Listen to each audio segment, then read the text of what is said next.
That's right.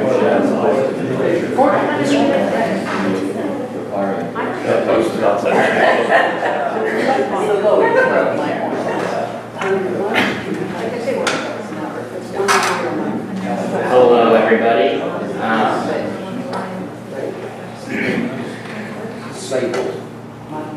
It is Sable. So my name is Alex Heikamp. I'm a new member of the club as of last year. I graduated from McPherson College in 2018 and am now currently working at Coach Racing now. So this is sort of my story as to how I got into cars and the path I took to get to where I am now. So what really sparked my passion for cars was my grandparents' 1970 Jaguar E-Type. This was pictures right after they had the car restored. That's me sitting in the driver's seat. I knew where I wanted to be right from the start. I was 3 years old in those pictures, so I'm not really sure how interested I actually was, but obviously it transferred. So the story of Dad's 71E. Dad's 71E is the vanity plate that we currently have on the car. It's sort of in memory of my grandfather's dad, so my Mariota, who bought the car new in 71 in Ontario. I have the original bill of sale. He paid $7,425 for the car, I think, or $7,240. And that was with the radio option. I'm not sure what happened to that picture on the right there, but so my great-grandfather drove the car until the late 80s, I believe, and then it sat and rotted in his driveway in Ontario for 14 years before he gave it to my grandparents. And at this point, he was suffering from memory loss pretty bad. He thought that my grandparents could just fly up to Ontario, pump up the tires, put some fluids in it, and drive it back home to Calgary. But that was not the case. When they got it back in Calgary on the back of the tow truck, the shipping label actually read parts car. So that's sort of an idea as to what they got when they started. So here's just some sort of before and after pictures after they had it restored. And then my grandparents, after I had been accepted into school, they told me that if I graduated within the 4 years my degree was supposed to take, that the car would be signed over to me. So this is just sort of a before and after picture, when they own the car and then when I own the car. It became a bit of an obsession, I'll admit that. I can't tell you how many car shows I've been to with that car, but every single one of them I have a picture of me beside it. So this was in 2011 at the ABFM in Vancouver. I think I took first class at that show. 2013 at the ABFM, and then this was 2013 at Joe Tai, I believe.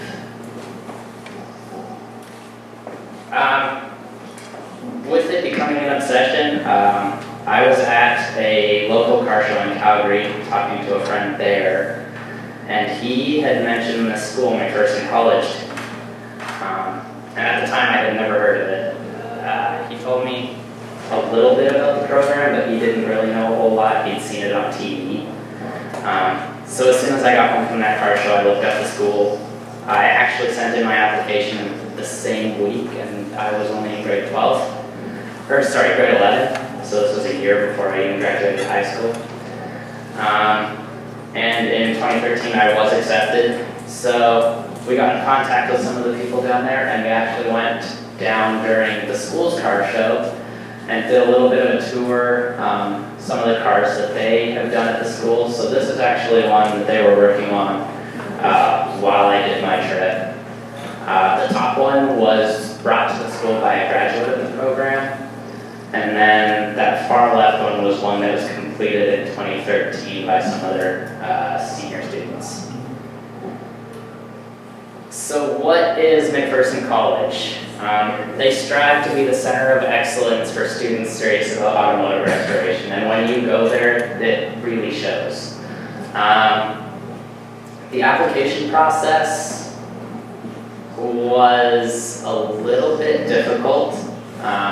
You basically have to give them a portfolio of why you're passionate about cars, and you have to sort of sell that to them. So that can be anything from like previous work you've done on cars, car shows you've attended, cars you own, so stuff sort of like that. You also have to write a 10-page entry essay on any topic car related of your choice. I wrote mine on Sir William Lyons. And yeah. So at the school, there's 4 different strands that you can take in the bachelor's degree. You can get a history degree, so history of the automobile. You can get a design degree. You can get a tech degree, which is what I went for, or you can get a business degree. So I went with the tech one just because hands-on, I wanted to know how to restore a car. I didn't care about the history as much at that point. So in the tech course, you have to take all of your core courses. So the core courses involved engine rebuilding, machining, sheet metal, paint, electrical, drivetrain, trim or upholstery. I think that's it. Assembly, woodworking, and that's everything. And then on top of that, you have to take 3 advanced courses. So in the entry-level courses, you sort of just learn the basics of all of these things. And then with the tech degree, you have to take at least 3 advanced courses. I took advanced sheet metal just because I thought that was something I would have an interest in. Turns out I don't like it at all. I took advanced engine rebuilding.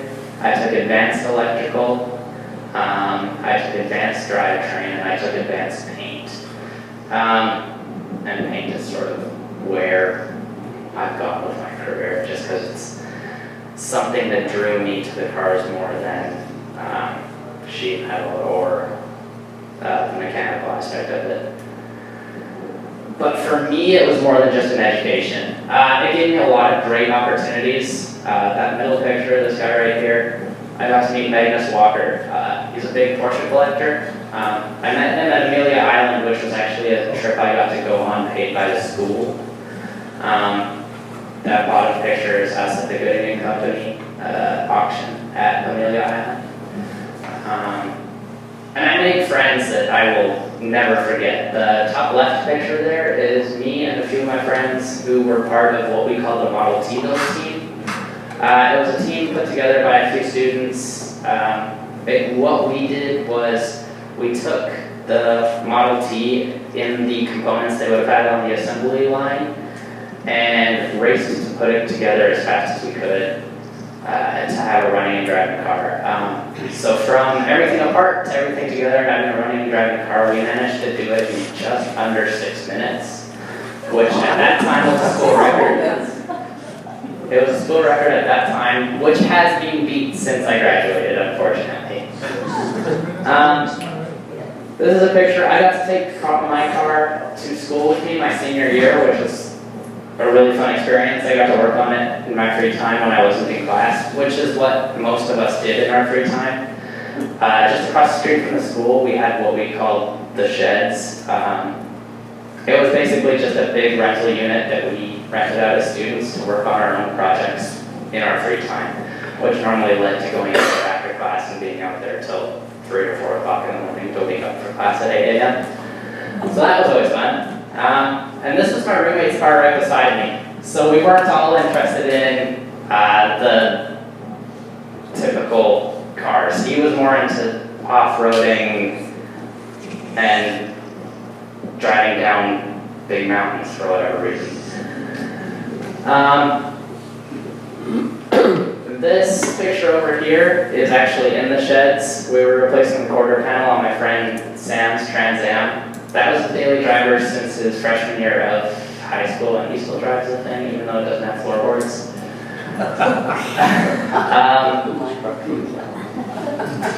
And that is his baby. He's more in love with that car than I am with my car, and it's a little scary. And then that last picture up there was about a week after I graduated college, my best friend Sam Harris offered to help me bring my car back to Canada. He's from Arkansas, so he drove all the way from Kansas to Calgary with me, and then drove all the way back down to Arkansas. So where am I today? As I said at the beginning of this, I'm a 2018 McPherson College graduate with a Bachelor of Science in Automotive Restoration Technology. And currently I am working at Coach Works Restorations as a junior restoration tech. Does anybody have any questions?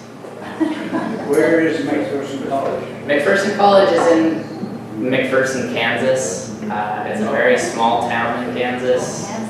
Population like 13,000, I think.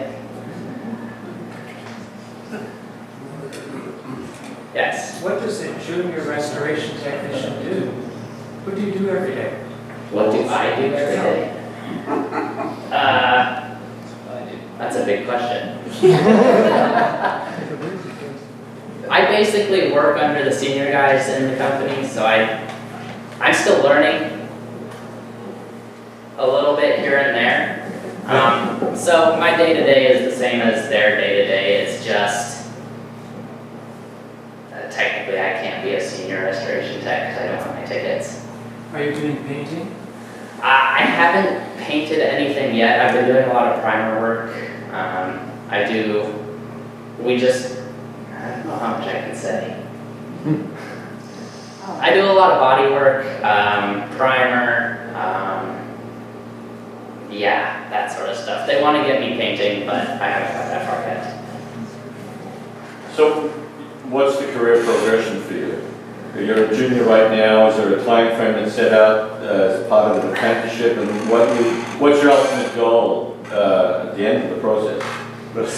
So it's a little bit tricky for me, having gone to school in the U.S. None of my schooling counts towards any of the apprenticeship programs. So the way I have to go about it is I have to work in the industry to get my hours, and then once I have a certain number of hours, I can apply to challenge the tests to get my tickets, because I really don't feel like paying for another 2 years of schooling. So I've chosen the road of just working as a junior tech until I have my hours so I can challenge the courses, or the tests. So obviously there's a potential impulse there to go to the States and work down there, isn't there? Yes and no.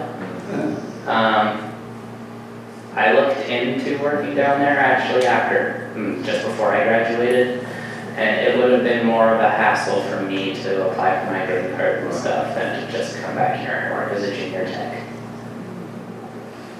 What organization regulates the industry in Canada? It depends on the province you're in. Okay, you're working in BC? In BC, yeah. So who in BC regulates it? It is, I don't even know what the name of the, Who would you apply to get your ticket?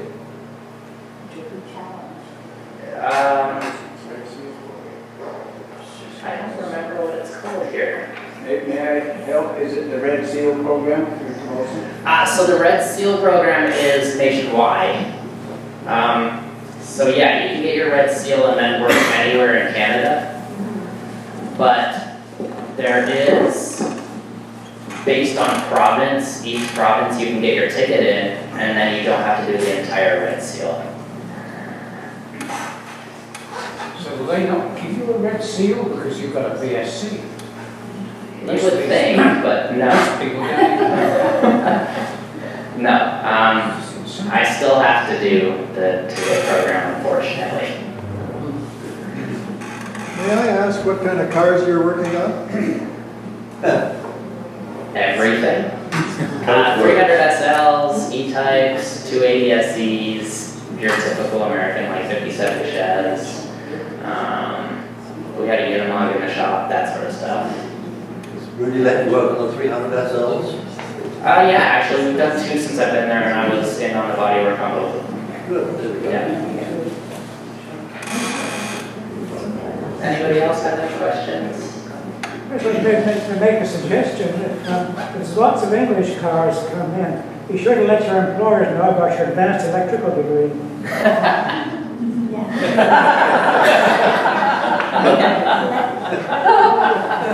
Lucas Tonics. What's the worst part about sheet metal? The worst part about sheet metal? So after I graduated, I actually worked at a custom hot rod shop. There was a lot of fabrication and stuff, and I just found that I really didn't enjoy. It's loud. Oh, it is. It is extremely loud, and I want to say physically intensive, but so is body work. It's just in a different way. I would come home from work after working where I worked before and just did not have the motivation to even touch my own car, which was kind of depressing. And this change of pace, it's like, oh, I could work on my own stuff all day, every day.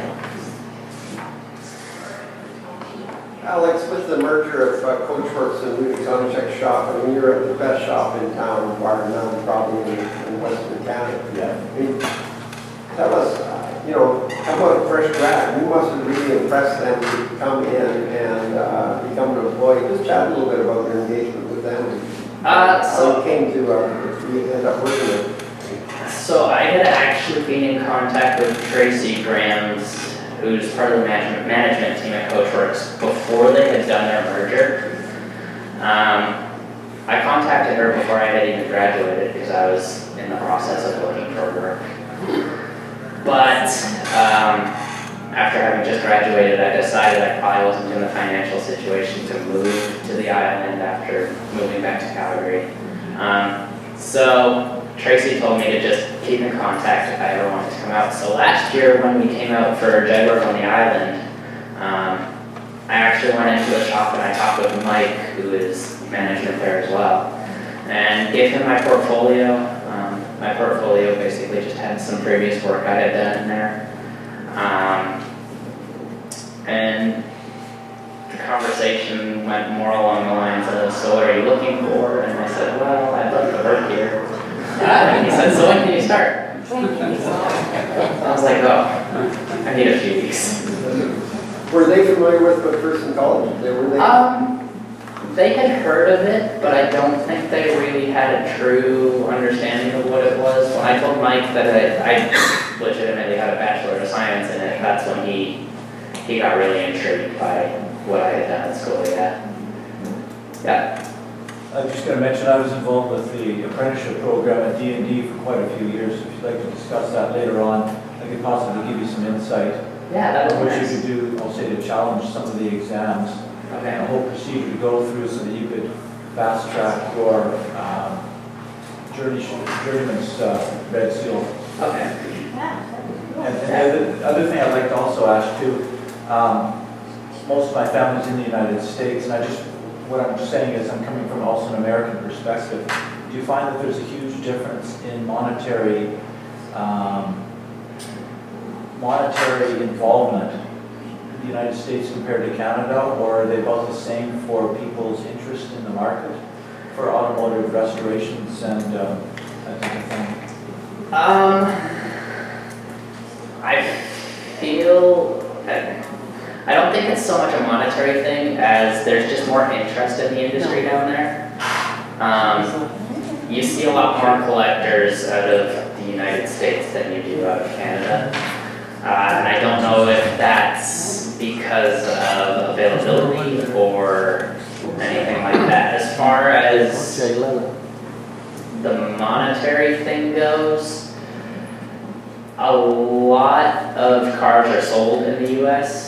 And actually I've seen a lot of cars come up here for restorations and then end up back in the States. So I don't know if it's just because most of the collectors are down there or if it's because there's more interest down there. I really don't know. More money. It was really interesting in central Kansas, kind of in the middle of nowhere. It was like you could drive 100 miles in any direction and see 2 or 3 private collections that were worth $20 to $30 million a piece.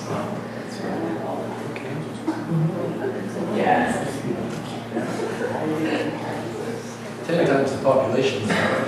Yeah. I guess one further question I do have, though, in leaning towards that, though, do you find that, of course, with our environmental issues and different things like that, do you think there's a change, and also with you know, with market, do you think the market is changing dramatically to still be involved in the classic cars and that type of thing, or are we going now towards, you know, Teslas and Leafs and these types of things, and that's really the car of tomorrow? It's interesting because if you talk to anybody in my generation, they're going to lean more towards the modern, like you said, Teslas, the greener emissions cars. But if you talk to anybody who's interested in vehicles, they're going to lean more towards the collectors. So it's hard to say. Look at the age of people here. Okay, you say that, We're but interested in the old cars. you say that, but my graduating class, which was mostly kids around my age, I say kids, 21, 22, 23-year-olds. My graduating class was 50 students in just my program. And every graduating class after that was larger than mine. So it's not necessarily that the age is the thing. I don't know. There's definitely a lot more younger people getting more involved in it. Classic car prices keep going up, so the demand is still there, so somebody's buying. And saying that, classic car prices are going up, which makes it even more difficult for people in my position to get into it. I was lucky enough to have a car given to me, but what about all the kids that dream of these cars but think, oh, I'll never be able to afford that? The bike was wrecked and redo them like I did. That's no more inexpensive. No, but if you do your own work, it's a lot cheaper. True. I spent $8,000, 8,000 hours restoring my first car. And you can see the roads from the floors when I bought it. What's the most exciting project that you've worked on? At school or? Well, anywhere, at school or at country. The most exciting? While I was in school, I got to be involved in the restoration of a Pierce Arrow. My involvement was rebuilding the engine on that one, so I got to help rebuild the Pierce Arrow Straight 8, which was a really interesting experience. They obviously don't remake any of the parts for those, so that was some of the stuff we had to sort of go in and machine ourselves. Salvage from other cars, do our research to find those parts rather than just going on the internet and clicking checkout on a website. That was one of my more interesting vehicles I've worked on.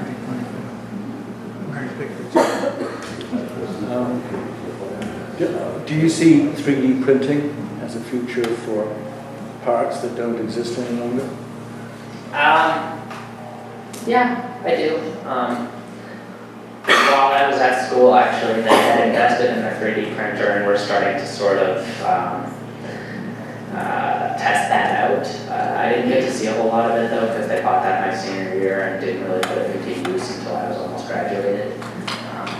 But yeah, I can see 3D printing becoming part of the industry quickly. A lot of the 3D printers now are actually using materials that can stand up to use in an automobile, so yeah, I can see that happening. Anybody else? All right, well, thank you guys for your time.